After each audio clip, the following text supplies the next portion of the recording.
Okay, it is 4 o'clock, so I think we should start.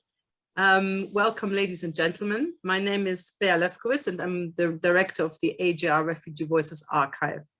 So just to warn you, we are recording this event today, so if you don't want to be filmed, please switch off your cameras.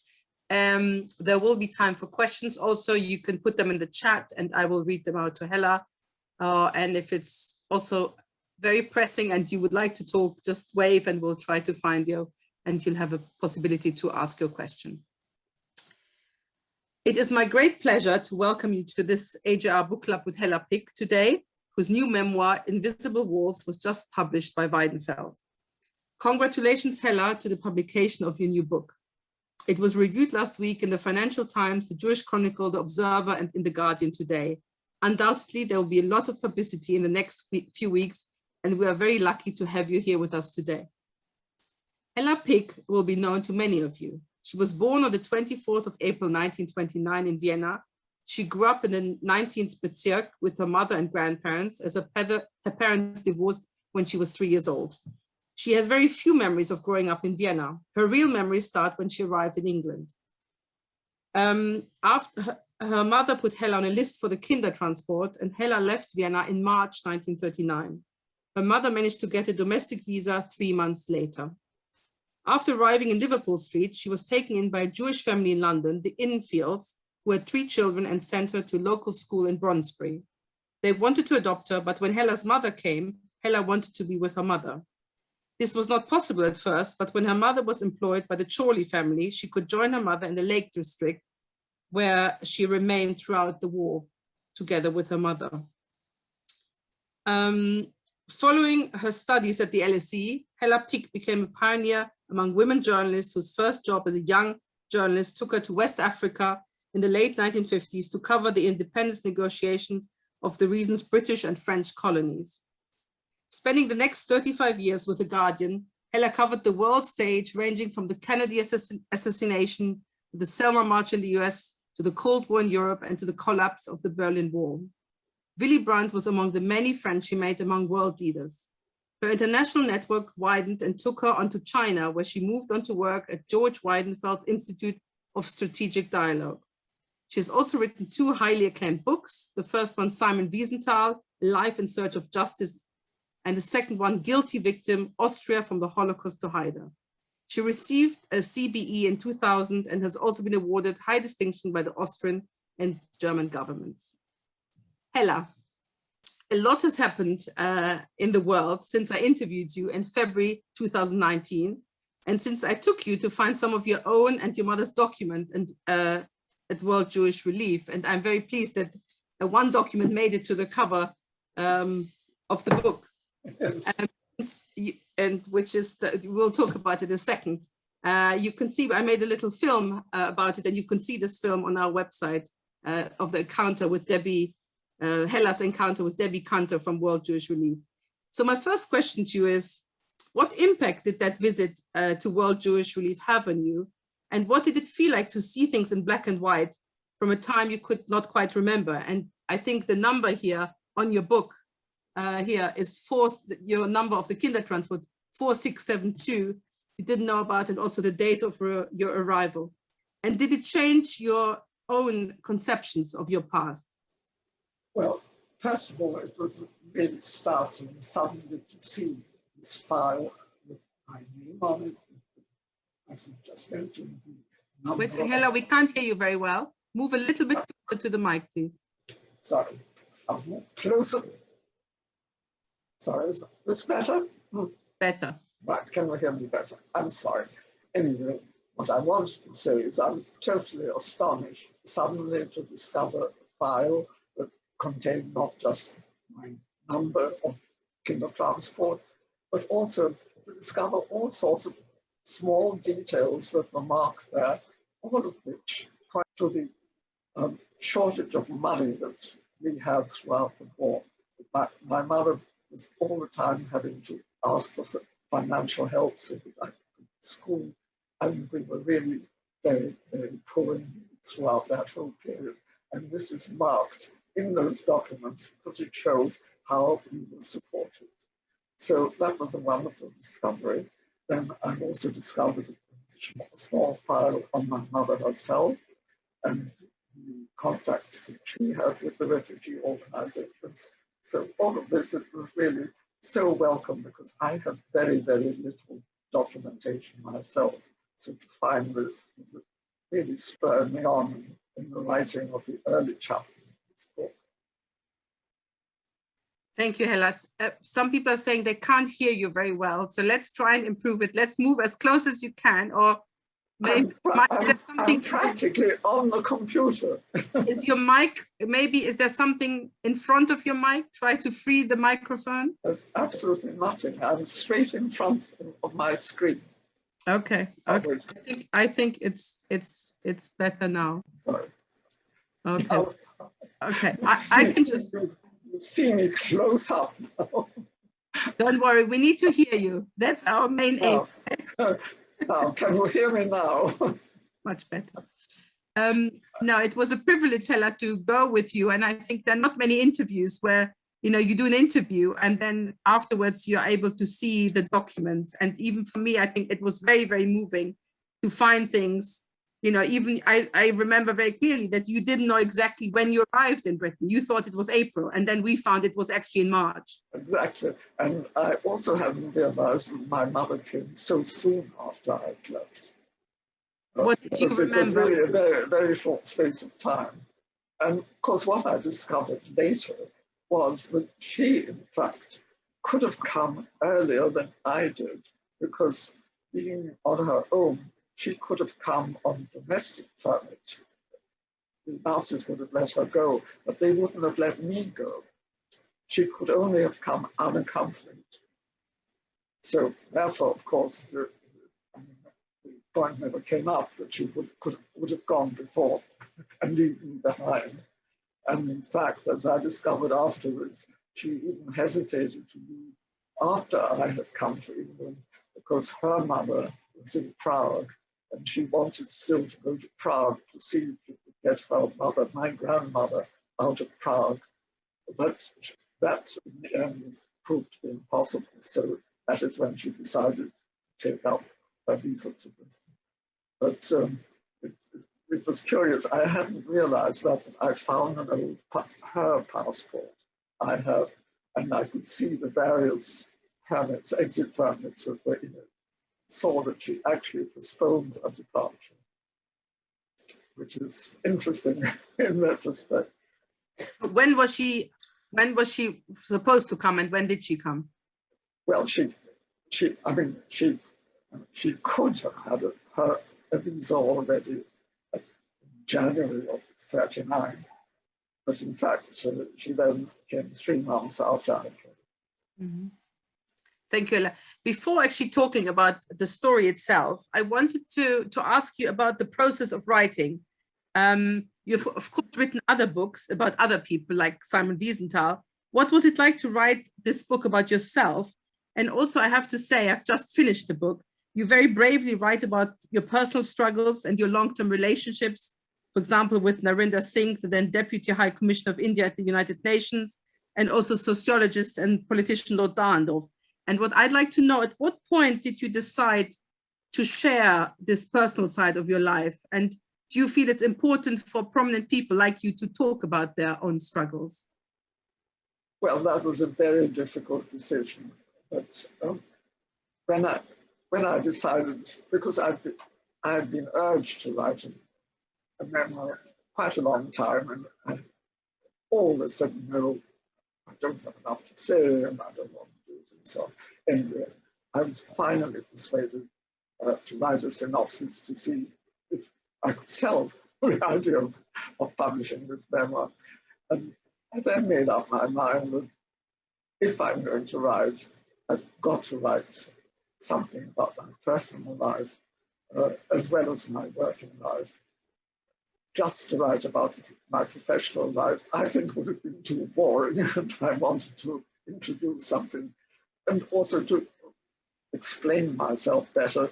I think before I started writing, I hadn't realized just how it would all work out. And in fact, I did drop one more, there would have been, the plan was a third personal chapter. I decided I couldn't bring myself to do that anymore. But the two chapters that I wrote, well, you know, they don't really say a lot for me because they're really stories of failure. But I just felt people should get around vision of my life rather than just the professional, the working part of it. But I don't know whether I've succeeded. I hope I've not offended anybody. I have been quite honest about it. I've been very careful about the way I wrote it. But, and of course, you haven't mentioned, there was one bit of my working life which was great fun and took me completely out of my comfort zone, really, and that was to write a life with the Aga Khan. And I spent a year traveling the world with the Aga Khan and writing about him and discovering both an interesting phenomenon and a very interesting personality. But the book was aborted in the end about Aga Khan.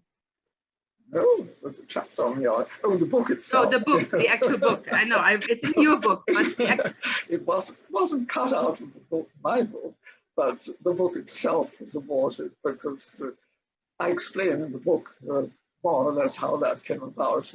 Not through, because I wrote a particularly bad book, but for all sorts of circumstances connected to the Aga Khan and the Ismaili community and the but yes, it was obviously it's very disappointing to spend over a year working on a book and writing it and getting it to publication, and then to find that it was not published. It couldn't that the person who commissioned it didn't want to publish. And but I had a wonderful time for a year, and I learned about the Muslim community, which is a fascinating liberal community, and about a really interesting man who does enormously good work on development projects in all parts of the world. So for me, it was an interesting experience, and also for the first time took me to China. And that was in China, which was very different to the China of today, because it was a China on bicycles, not on China in drab uniform. So it was a prehistoric China in terms of contemporary history. And which year, when was that? When were you there? That was in the 1980s. Mm-hmm. And Hella, tell us a little bit about the writing of the book. I mean, you wrote it partly in the pandemic and partly you had a sort of accident in the middle of the writing. Yes, I mean, I decided that unlike many more dedicated authors, I decided I would not start writing the book until I actually had a contract. And I got the contract in 2 years ago and started writing. And then in November 2019, I had a very, very bad accident. I managed to fell backwards down an outdoor staircase and landed with my head at the kitchen end and my legs up at the street end of the stairs. Anyway, amongst other things, I broke my neck. And I'm very, very lucky to survive. I had a wonderful surgeon who managed to operate successfully on me. And as you can see, I'm alive and kicking. But it took, well, a good 2 months out of my life. And then in February last year, I started writing again when we had COVID and the lockdown. And I spent the best part of the lockdown writing this book. And of course, it was ideal because there was nothing much else to do, except, of course, I've still not tidied my house, my flat. I've still not thrown things out. I've not done all the things that most sensible people are doing during this period. But anyway, I managed to get the book in more or less on time. And I've been extremely lucky with Weidenfeld and my editor there, who was very encouraging throughout. It was a great help to me, because of course I thought all the time I was not doing well enough. So, and here we are, the book, which is the book. So you're one of the few people the lockdown helped you to write a book. I think Yes. Funny, because we did a conversation with another, right, Gabriel Josipovici, a few months ago, and he also produced a book in lockdown. So there will be lots of creative things coming out of this lockdown, probably. Hella, Fergal Keane in today's Guardian describes you as a doyen of the diplomatic press corps. And he also writes, quote, that you brought the intellectual hunger and moral purpose of one who escaped the catastrophe that descended on Europe in the 1930s. And I wanted to ask you whether you agree with this, and how do you think your own experiences have shaped your journalistic career? Well, I think, first of all, he's been over-generous in his praise. I must say, Fergal always is extraordinarily kind, but I think also quite perceptive. I don't, it's very difficult to answer your question how my background influenced the underlying theme of the book throughout, because one of the points that I tried to make from the beginning to the end was, and which also, of course, is reflected in its title, is the fact that I've always felt insecure. I've always felt the need to prove myself. I've never thought that I've done well enough. And and I personally link all this to the fact of having been uprooted at an early age, having to adjust, obviously, to a completely different life, new language, everything new and different. And even though I am very adaptable, I've always realized that right at the back of my mind there is this feeling of being uprooted, of never quite belonging to the place wherever I am, and always trying to escape from myself and from the realization that there is something insecure in my existence. And even though, yes, I mean, Fergal is very complimentary about my achievements, but of course, I don't think I was the doyen of the Foreign Press Corps, certainly at the time when he met me. But even so, of course, I know that I have been somewhat of an achiever in what I've done, and I've learned a lot. And yes, I've made friends all over the world with all sorts of people, and all of this. Anyone looking at this from the outside would say, "What a wonderful life." But I was the one that I knew that knew it, which is runs through the book always, time and again, the need to prove myself to myself and to others, and always wanting to be loved more than people probably wanted to love me. Sorry, I'm putting this rather bluntly. No, I think you also in our interview, which we did, you said, I quote you from your own interview, "I'm totally convinced that the fact of having been uprooted have left a lasting impact, and this creates a certain degree of insecurity which never leaves you." And that's what resonates very much in the book. But my thinking is, it's on the one hand, it's the insecurity of a refugee, but maybe in your case also the curiosity for other cultures and the ability to adapt to other cultures. Oh, there you are absolutely true. I mean, I've always wanted to discover new things. I've always been interested in learning about new societies.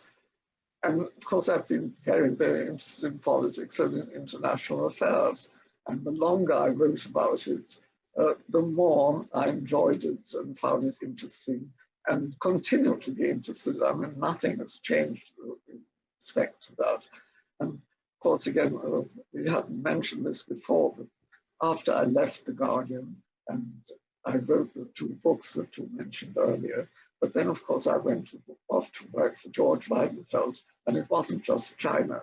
It was much more. I mean, my main job really, what all had to do with various conferences that George Weidenfeld's Institute was running. One of them was a Club of 3, when we were running media conferences in Germany, and then with China we did media exchanges. So there was a lot of variety, and I met a completely new series of very interesting people thanks to George Weidenfeld.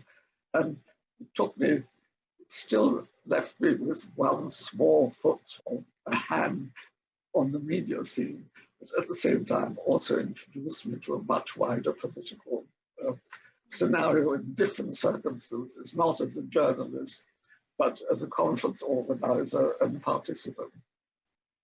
Mm-hmm. In context of Lord Weidenfeld, you also write about your the Jewish identity and your sort of journey to your own Jewish identity. And maybe can you tell us a little bit about that and how your Jewish journey relates to your refugee journey as well?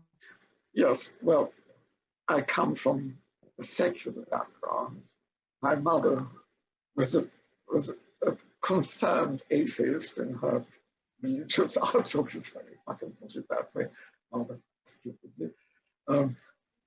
I myself, as a child, was as a day student in a boarding school of predominantly middle-class children from, obviously, church. And certainly, I don't think I was probably the only Jewish child in the whole church. And I,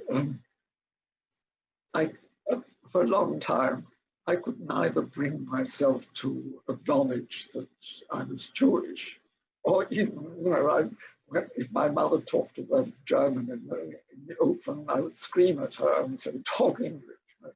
And I just didn't want to know anything about my past, or just getting away from it. But gradually, of course, I came to realize that I am Jewish, and I've got to reach the point where, first of all, I could acknowledge this to other people who probably knew it anyway, but I had to be able to say that I was Jewish. And that took me a long time. But it was really only when I started working on the Simon Wiesenthal biography and was thrown right into all his activities. And of course, Kim he lived with the Holocaust as a daily phenomenon in his life. And I spent a lot of time in Vienna talking with him while I was writing the book. And so it forced me to face up much more to my beliefs and who I am and what I was doing. And I think it slowly, gradually brought me back to thinking more closely about what it is to be a Jew. And then, of course, working with George Weidenfeld, all of that intensified, partly because of his commitment to Israel, partly because of his determination to fight anti-Semitism. And overall, I was much more, it became part of my life, finally, that I would only acknowledge being Jewish, but thinking much more about it. And to a large extent now, regretting that because of my whole backstory of my childhood education, that I've never been sufficiently wrapped into Jewish culture. And it's a bit late to start catching up on that now, but I'm trying. Mm-hmm. Tell us, Hella, now is the time to talk about it. The circumstances when you came on the Kindertransport and your life then and in the Lake District, and what happened to you?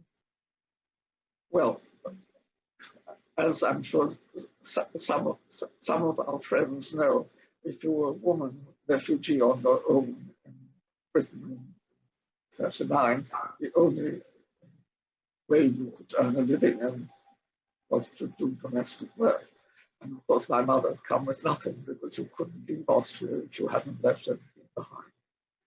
And so she became when she first came, she became a proper sort of upstairs, downstairs cook in a household in Surrey, where I saw very little of her because they wouldn't allow me to visit for more than just the odd afternoon and so on. But then she found a job as a cook with later with Professor Chorley, who was professor at the London School of Economics, and later became Britain's last hereditary peer after the war, Labour peer. But anyway, they had a lovely house in Stanmore in London, but also a holiday home in the Lake District. And for the last month, in August 1939, the last month before the outbreak of war, they took their 3 children and my mother and me up to the house in the Lake District. And we all became firm friends. And, the Tron family, I regard them as my family now in many ways. But when the war broke out, they, of course, had to go back to London. They put their children into various schools. And it was decided that my mother and I should stay in the Lake District. And they managed to find her another job as a cook with a wonderful elderly lady who had a house very close to Dove Cottage, Virgil's Dove Cottage in Grasmere in the Lake District. And she was lovely to us and really made both of us feel at home. And I got a free place in a private school in Ambleside, which is in a bigger town next to Grasmere, not far from Grasmere. And so I started going to school there.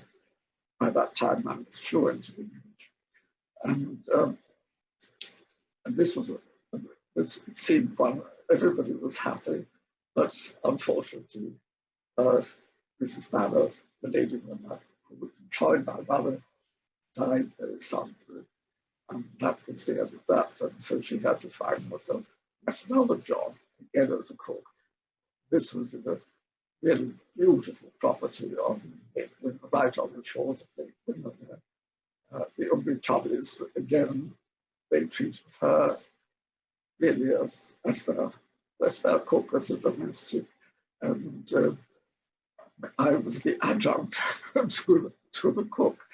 And we lived in a separate wing of the house. And I really never got to know them. They never talked to me. They never talked much to my mother except to decide what she was cooking and so on and so forth. And it was a situation where I had to use the back door and never entered the front door. And it was a curious existence for a child that was going to an essentially middle-class school with well-off children. And there were only 1 or 2 close friends who were also day pupils, whom I allowed to know how I lived and took home. And the rest, really, I didn't talk much, hardly at all, about the circumstances in which I was living. But I was happy at school, and I think I did quite well, because one of the things that were preserved were the school reports that I had after every term, and they were really mostly good reports. And the headmistress there obviously became very fond of me, and I found a letter that she had written to my mother at one point, saying that she would privately pay for my school books, because she wanted absolutely for me to remain in school for as long as possible. And she said, between us, that mustn't be known, but that's what I'm doing. But Hella, I think what we found actually, two things. First of all, you know, your mother's domestic experience, which so many other women had. And also one forgets that there were parents who had children who couldn't take their children. You were in a way lucky to be with your mother. But the issue of schooling and that the initial family didn't want to pay on for the schooling, that's something we found in the archive. Tell us a little bit about that. Yes, that's right. Because when I think when I was 15, because under the sort of arrangements for the Kindertransport children, the family who took them on when they arrived were financially responsible for them during their school years. And when I was 15, my adoptive parents, who they were called Infield, wrote to my mother to say that as I would soon be reaching my 16th birthday, they would cease to pay the fees for the school. And they felt that it was time for me to start earning my living and that I should take a short secretarial course and become a secretary and go out into the world. This was, of course, still on during the war. I was absolutely aghast because I wanted to stay on, and of course I wanted to be able to go to university. And my mother clearly supported this. And into this, sorry, this is sort of a rather complicated story because the school where I was actually the feeder school of a teacher training college called the Charlotte Mason College, which was next door to the school itself. And the head of the teacher training college then proposed that they would pay my fees to have enough to complete my schooling, provided I then took the teacher training course and with the object of becoming a teacher. And I was pretty determined already at that age and knew what I wanted and what I didn't want. And I absolutely, totally against becoming I knew that I could never be a good teacher. I didn't want to be a teacher. I wanted to go to university. But somehow we managed to draw a veil over that for a while. That was the point at which the headmistress offered to buy the school books as a way of helping them to stay on. And then I think I also got the refugee organizations to agree to pay my schooling for another 2 years. And that is how I managed to stay on.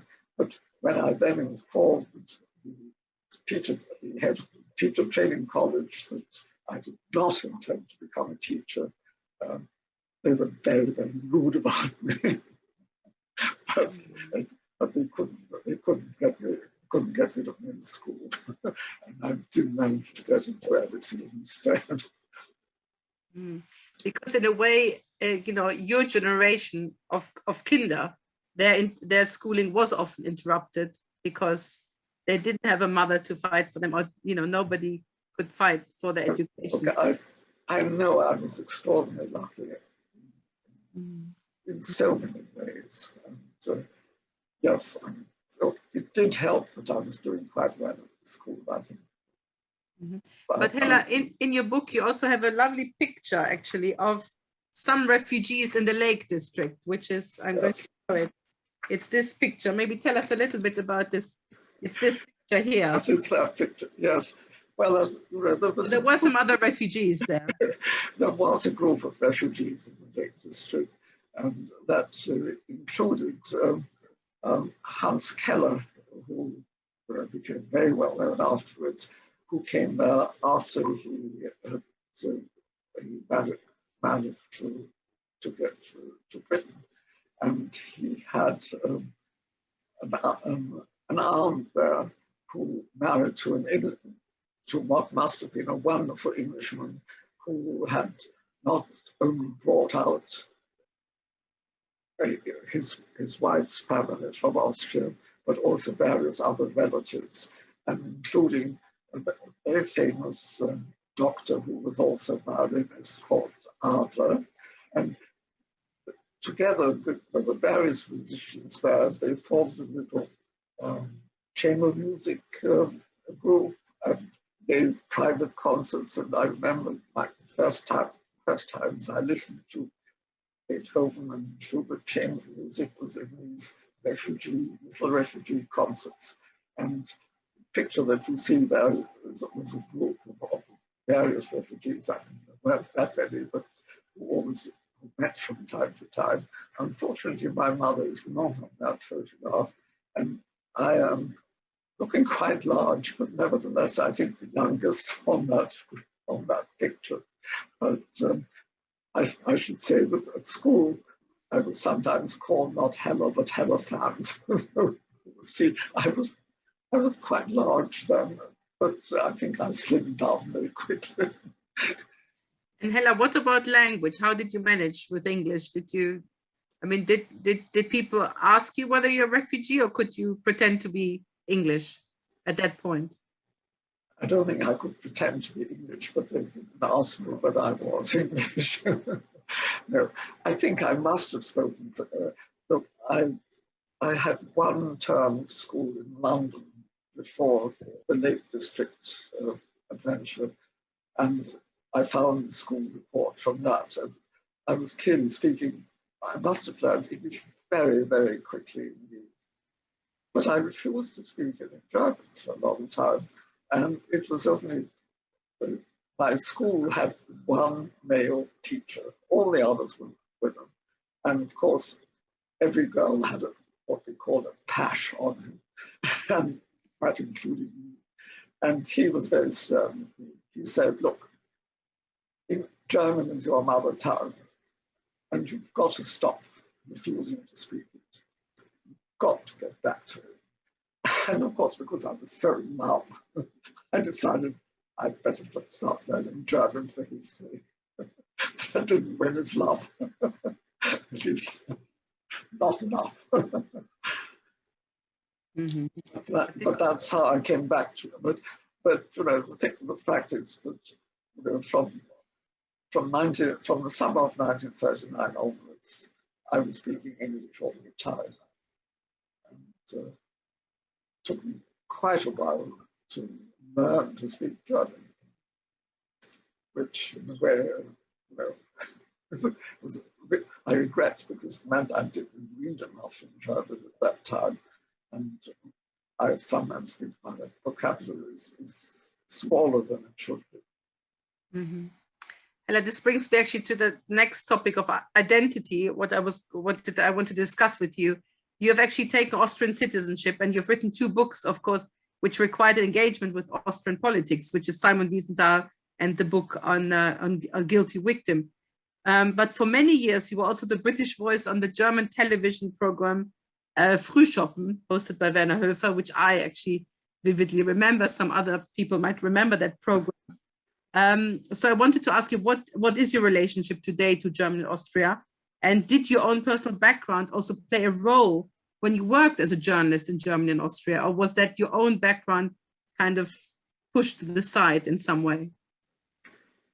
I think it made it, my background in many ways made it easier, not more difficult. And I didn't push it back. I mean, I've never hidden who I am or where I come from. No, I went back to Austria very soon after the war. In fact, as soon as I'd acquired British nationality and had a British passport, because my mother, who for various reasons, which I explained in the book, was reluctant to go back at that point, wanted to know if there was anything left of our possessions, and you know, wanted me to just go and have a look.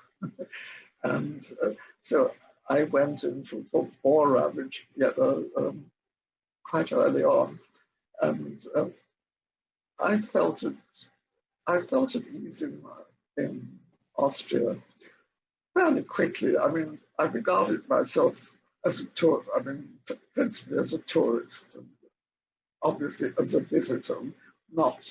It took me a long time before I felt that, yes, you know, I have an Austrian identity. I'm not just a visitor from Britain who's always in Austria.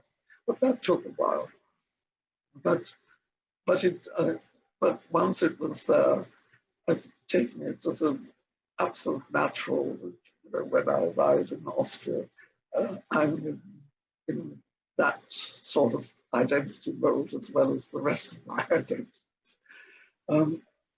With Germany, it took me longer to come to terms with its history, with its past. With Austria, I didn't give it enough thought until much later, what Austria had really done and perpetrated. All I knew about Austria, but I did not share the view of, obviously, many other refugees who felt that Austria was so anti-Semitic that you could never set foot in the country. And fortunately, my mother didn't bring me up to have that view. She didn't have it. And I never got it. So I came with a much more open mind to see how I felt about Austria. With Germany, my mind was not as open.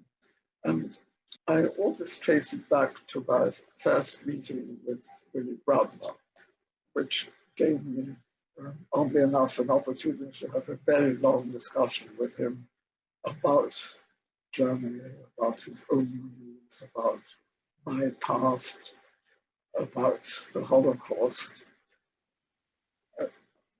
A big mishmash of things all related to what Germany was and is and how it's coming to terms with its history.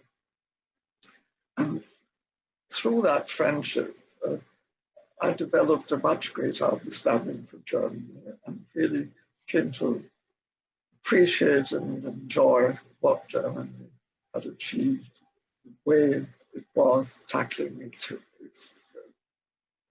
role in the Holocaust, its past, much more deeply, much more effectively, both in education and in the way people were adapting than the Austrians. No question about that. And I've come to see Germany as a model post-war democracy, and in many ways it has certain virtues that Britain today does not have. And I'm comfortable in Germany and have many friends now in Germany. And through George Weidenfeld, who himself had very close links with Germany, I came even closer and met an extraordinary number of interesting Germans, thanks to him, and have made some really very close friends indeed. So I feel good about Germany and feel it is a country that I like to visit and to be. Mm-hmm. Thank you. So I may sound a little bit defensive because I know not everybody shares that view, but let's hear what people have to say later. But Hella, you also write about your frustration in the book with Brexit, which made you question parts of your British identity. And I wanted to ask you a bit cheekily, because we all had to fill in the census yesterday. So I had my own struggles with that. If I may ask, what did you fill out in the section on identity and on religion? And do you think, for example, that some survivors and refugees would have refused to list their religion? Because I can definitely say my mother, who was a survivor, would have just blankly refused to fill out the section on religion. How did you feel about it? Sorry, I'm not quite sure that I've understood. You mean, why don't I deny my Jewish part? No, the census. I don't know whether you had to. Oh, the census. Oh, sorry. So I wanted to ask you what you filled out on your identity section, and whether you filled out the religion, or you felt, should one answer that question? I filled it in as Jewish. Mm-hmm. I did think about it. What I hadn't realized, what I which I really regret now, is that where you're asked about your nationality or your affiliation, you could say European. I mean, I just didn't grasp the possibility of doing that, and put down British, but with some hesitation, which again is unfair. No, Brexit. I mean, well, obviously, I really feel my identity is European. It's much more than it is British Brexit. But I think what shocked me most of all is not that it's been a mega issue, but that people readily fall for the superficial arguments that are advanced in support of Brexit, that the British people, on the whole, still have this very narrow definition of nationhood, of sovereignty, sort of complete misunderstanding of the modern world in which we live, and a misunderstanding of the cultural heritage that this country has. This concept of uniqueness and differentiation from Europe is something that has been, the fact that it's been so widely accepted, came as a surprise and as a shock. And I just don't feel part of that. And some people say this is ingratitude, and have to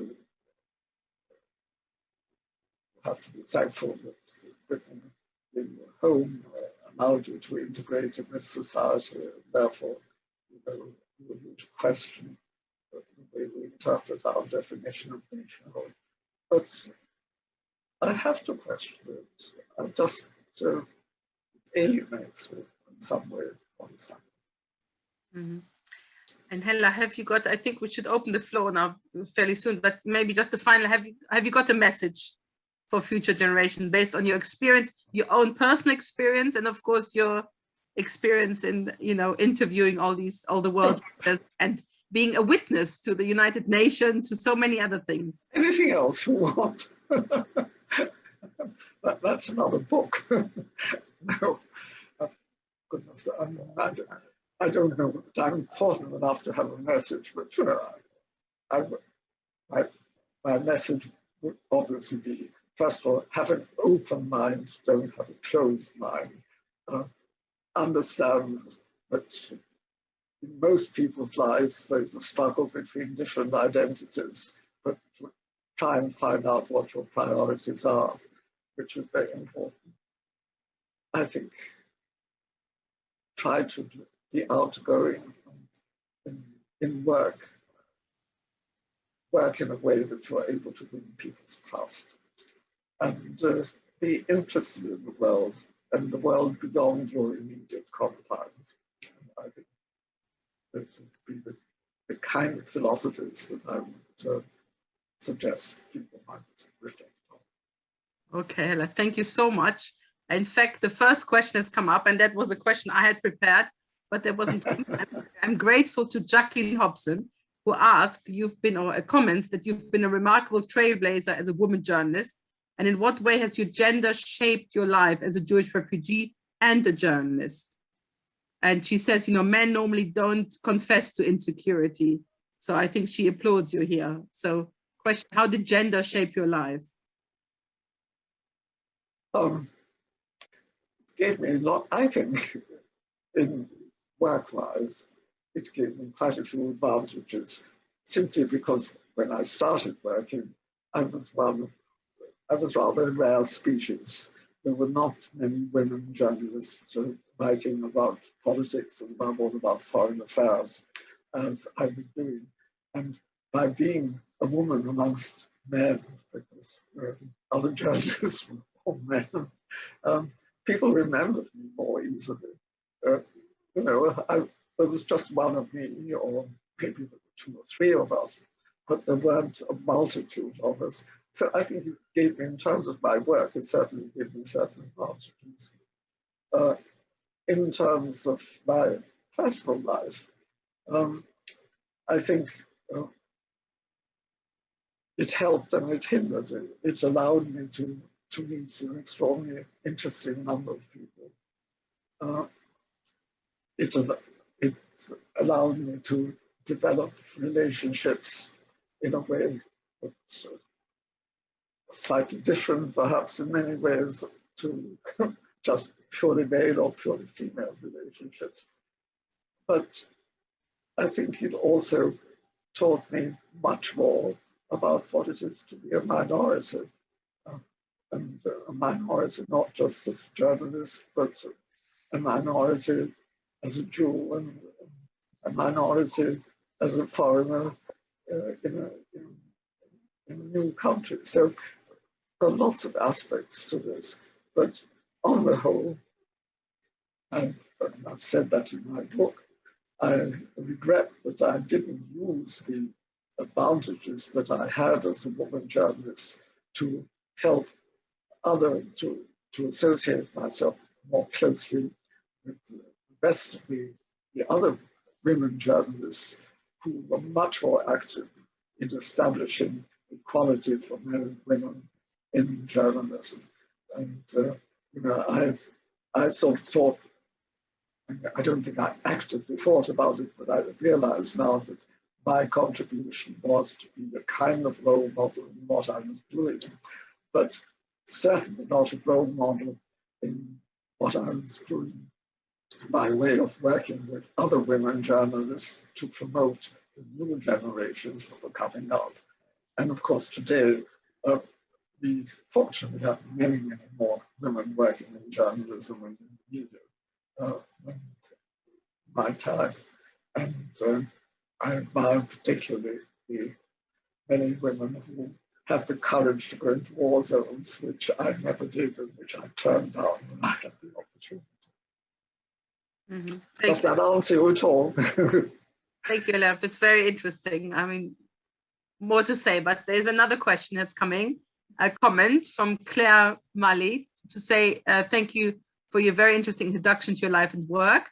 I'd love to know what inspired you first to become a writer. Were you a big reader as a child in Austria? Did you ever read children's book by Else Uri? Or was it issues rather than the medium of writing that first appealed to you? I'm afraid something mumuch more pedestrian drew me to journalism, which of course meant writing, and simply that I was looking for a job. And I mean, I had my first work, my first paid work, had been in market research, and I was quite good at what I was doing, but I was doing market research partly for an organization which no longer exists, called the Colonial Development Corporation, which had a famous groundnut scheme, which history has gone down as one of the British government's great mistakes. And but I knew, and I didn't like a sort of 9-to-5 office job, and I wanted out, and I started looking for other jobs, and one day answered an advertisement in Statesman for a commercial editor for a paper called West Africa. Because I'd done some market research on West Africa, I thought, well, I could apply for that. And I did, and I got the job, and that's how I got into journalism. It wasn't that it would be my ambition or my intention, it just happened. And then I discovered that I was quite good at writing, which obviously you have to do if you're reporting. And I found sort of early pieces that I wrote at that time on very important subjects like the Cooper Prize, and discovered that then, right at the very beginning, I was writing quite fluently and not at all badly. So, you know, I must have been fairly, well, I can't say gifted, but certainly qualified to write. And I've always enjoyed writing. But of course, journalism is not the same thing as book writing. And I didn't get to actually writing a book up until many years after I'd become a journalist. But I have found it relatively easy, though of course I'm never satisfied with what I've written. But again, but it was not that I felt that I was destined to be a writer at any point. It just sort of happened. Luck, I think. Luck has played a great role, but in my life, and I think many other people would say the same thing about them. Thank you, Hella. One more question here from Mick Gold, saying you say you now admire Germany as a mature democracy. What is your feeling about post-war Austria? Well, I think it certainly is a democracy, but with many faults, and I'm sure the question everybody else is aware of the fact that it has had for decades a very strong far-right party, which at the moment is actually weaker than it's been for some time, but certainly not an ideal democracy. And unfortunately, the Social Democrats in Austria are very weak at the moment, partly through very faulty leadership. But I think I do not think that the far-right movement in Austria is ever going to dominate the country to an extent that you can really control the country. Okay. Any more messages? I have a personal message here from, can't see the name actually, LP. It's somebody who thinks he might be a cousin from your father's side and he wants to connect with you. So that's interesting. He wants to say hello and learn a bit more. So I can say, sorry, I can't see the name of the person. So please, you can email me and I will pass it on to Hella. My email, I'm going to put my email now in the chat and then you can email me. Hella, there might be some family trying to connect to you, so that's interesting. Well, there were an awful lot of pigs in Austria, but you never know. Okay, I've just posted my email. Yeah. Any other questions? Can't see anything at the moment. What wanted to ask you, Hella, is also now you in the last few years you have been very active in supporting and fundraising for the Sussex Weidenfeld Institute of Jewish Studies. Maybe tell us a little bit about it and yeah, why is it important to you? Right. Well, I assume some of our participants are aware that there's something called the German Jewish Studies Centre at Sussex University. I've been on the advisory board of the German Jewish Studies Centre for some years, and George Weidenfeld was almost the lifetime president of this grouping, but he didn't take a very active part in it. And he, well, one of his projects was to establish professors of Israel studies in Britain's leading universities. He succeeded in getting one chair into Oxford, and he then had donations from a number of small group of people who were prepared to fund a second professorship. And I suggested that as we had this link, sorry, I should have said the German Jewish Studies Centre is based on Sussex University. And so I suggested that this money that was available to fund another chair in Israel studies should be offered to Sussex University. And that, in fact, took some while, but it happened. And Sussex then acquired a professorship in Israel Studies, who was part of the history department of Sussex University. And out of the blue, Sussex University, I mean, not to me, out of the blue, Sussex University decided it wanted to establish an Institute of Jewish Studies in the university and call it the Weinfeld Institute. Sadly, George Weinfeld died just before that decision was taken. However, I was really very happy because I knew that was the kind of thing that he would have wanted. It was just the kind of, and so I decided I would do everything I could to help establish it and to help above all with the fundraising. And one of the things that we achieved quite early on was to persuade the German government, and particularly Mrs. Merkel, whose decision it was, to Germany to fund a professorship in this new Institute of Weinfeld Studies, initially for 5 years and maybe for longer. And we now have a professor who's been appointed. And I continue to do my best to help with the fundraising, which under present circumstances, as you can understand, is not very easy. The Austrian government has also funded some important project that the Institute